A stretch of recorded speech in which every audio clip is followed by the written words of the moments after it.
Yang perlu diketahui dulu, ulama ini ada bahasa Arab, ada bahasa Indonesia. Kalau bahasa Arab, ulama itu jamaknya alim. Secara bahasa, orang yang mempunyai pengetahuan. Habibie itu minal ulama, jadi dia mempunyai pengetahuan. Tudung Lubis minal ulama. Einstein ulama. Galileo ulama. Karena memiliki pengetahuan. Ya, karena alim itu orang yang mempunyai pengetahuan apa saja. Jadi ulama dalam bahasa Indonesia itu jadi bukan jamak, tapi mufrad, perorangan. Lihat di Kamus Besar Bahasa Indonesia, itu ulama adalah seorang. Ulama kok seorang. Jadi kalau orang berpidato, para ulama yang terhormat, itu tidak salah, karena ulama itu bahasa Indonesia. Karena ulama dalam bahasa Indonesia itu tunggal, bukan jamak. Berbeda dengan arti bahasa Arabnya. Ya, berbeda. Dan maknanya juga berbeda. Pokoknya bisa masuk majelis ulama, ya ulama. Jadi belum semua di majelis ulama itu belum semuanya ulama. Enggak semua, pokoknya ya masuk dulu di majelis ulama. Masa ada di pengurus ulama, majelis ulama ada ulama kan enggak. Tapi harus diketahui bahwa itu ulama bahasa Indonesia gitu loh. Saya ingat Gus Mus yang menjadi rancu itu karena kita itu ngomong ulama, kadang-kadang berpikir ulama seperti yang di Quran segala macam itu. Padahal ulama di Indonesia itu seringkali terbanyaknya ulama yang seperti apa, Gus? Ya kalau bahasa Indonesia kan ya semacam yang di MUI segala macam itulah majelis ulama. Orang mengukur ulama itu seperti saya katakan tadi, itu harus dua-duanya, ilmunya dan kelakuannya. Lakunya itu harus sesuai dengan ilmunya, karena orang yang alim itu orang yang mengamalkan ilmunya. Bukan orang yang mengetahui ilmu, tapi orang yang mengamalkan ilmunya. Saya ingat Tahu bahwa ini baik, lalu dilakukan kebaikan. Tahu ini buruk, ditinggalkan. Menurut sosiolog Arif Budiman, itu kiai itu, ulama itu ada yang produk masyarakat. Karena masyarakat melihat ilmunya, melihat lakunya, maka masyarakat menyebut dia ulama atau kiai. Ada yang produk pers, karena pers menyebut-nyebutnya sebagai ulama, maka orang lain terbentuk opini sebagai dia orang ustaz atau ulama. Dan ini banyak sekali, termasuk saya. Saya karena kawannya wartawan banyak, jadi saya tulislah saya ulama gitu, saya tulis mereka. Ada yang pemerintah, tahulah yang di MUI itu kan pemerintah aja. Ada yang bikinan politisi itu bisa bikin kiai. Dia beli serban 200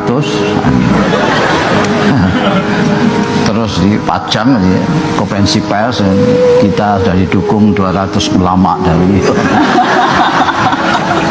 Ada lagi yang bikinan sendiri, Mengaku-ngaku sendiri. bikinan sendiri, produk sendiri lah. Dan ini murah sekali ya.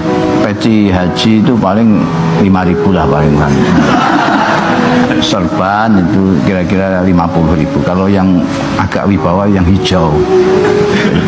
Kemudian menghafalkan kira-kira 3-4 ayat gitu lah, yang pendek-pendek saja, yang biasa digunakan untuk umum, bangsanya lain syakartum la azidannakum, bangsa begitu.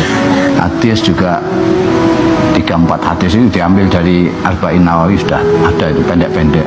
Innamal a'malu binniyat, innamal likulli imri'in min husni ismal, bangsa gitu-gitu lah. Terus sedikit kemampuan akting, dan itu bisa bergaul dengan Jiwo Tejo aja sudah sebentar aja sudah bisa akting, karena dia itu akting terus selamanya hidupnya. Itu berbahaya untuk umat. Itu berbahaya sangat untuk umat, mudah. kan, Gus? Yang sangat berbahaya kalau dia melakukan sesuatu atau mengucapkan sesuatu yang bertentangan dengan agama itu sendiri. Misalnya menghalalkan fitnah, menghalalkan ujaran kebencian, mengadu domba, mengacaukan rumah sendiri, seperti saya katakan. Itu bahaya. Karena orang-orang awam tahunya dia itu memang ustadz betul, kiai betul, ulama betul. Padahal menurut saya, kiai, saya mempunyai definisi sendiri karena merujuk kepada Nabi. Karena mereka selalu mengatakan, jadi ulama itu disebutkan oleh Nabi warasatul anbiya. Ulama itu pewarisnya Nabi. Nabi. Jadi harus nempel, apa bahasa Indonesianya nempel, harus nempel perilakunya Nabi.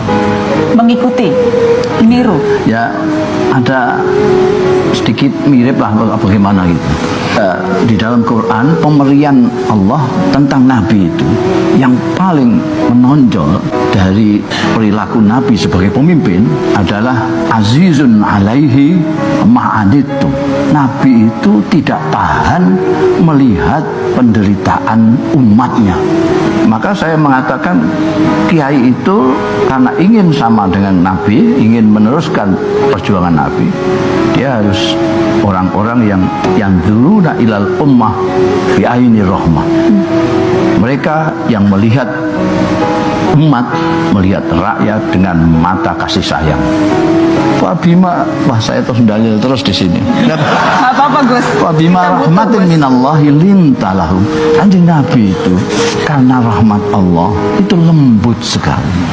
Seandainya Nabi Muhammad itu kasar, berangasan, tentu tidak ada orang yang dekat Rasulullah. Seperti yang sejarah catat, orang kepingin dekat semua dengan Rasulullah.